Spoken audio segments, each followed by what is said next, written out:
There's a version of you that lives quietly in your head.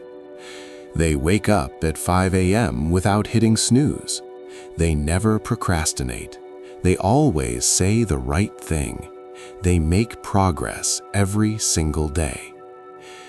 And every time you fail to live up to them, you feel a small, sharp disappointment. Not because you failed at life, but because you failed them.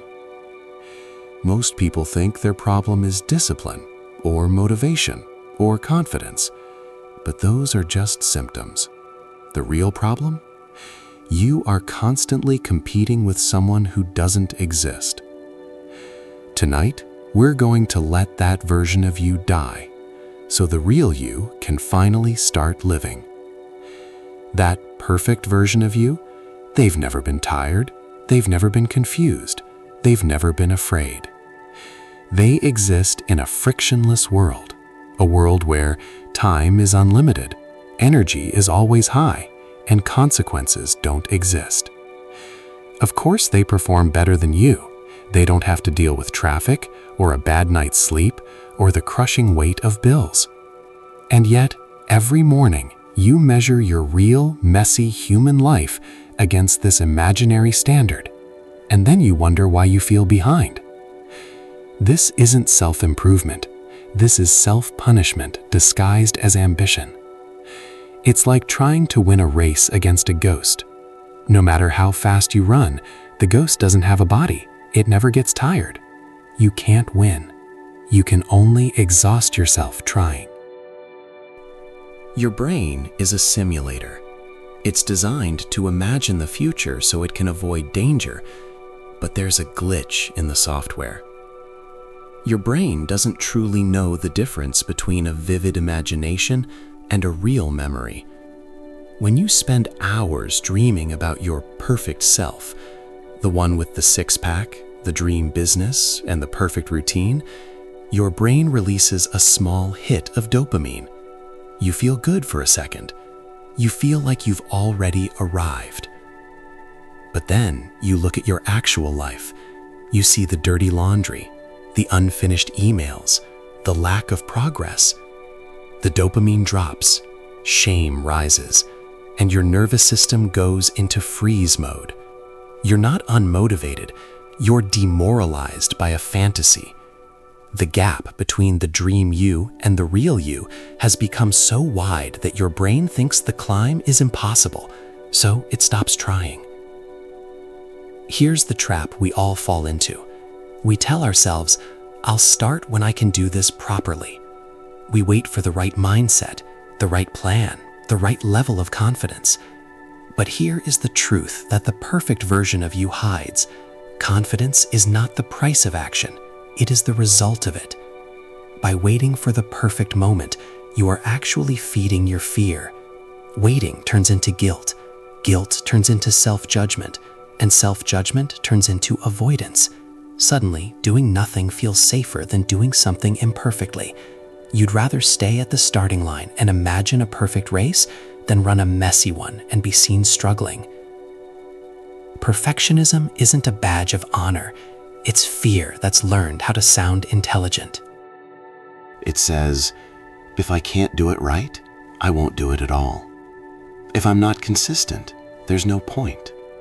If it's not impressive, I'll wait. But ask yourself honestly, who are you trying to protect?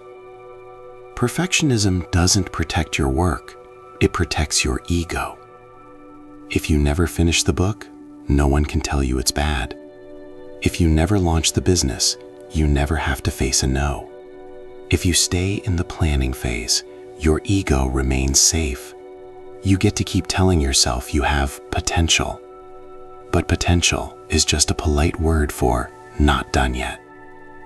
Every time you choose the perfect version over the real one, you lose something precious. You lose momentum, you lose self-trust, and worst of all, you start to associate trying with pain. Your brain learns a dangerous lesson. Trying hurts, avoidance feels safe. That is how people wake up 10 years later, wondering where the time went. They didn't spend 10 years failing. They spent 10 years waiting to be ready.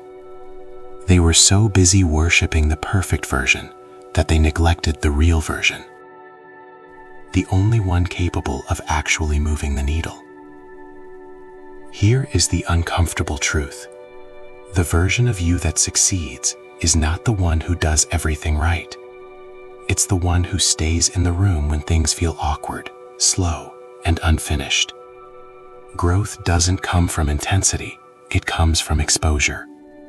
Exposure to doing things badly, being inconsistent, Showing up without certainty. That's how self-trust is built.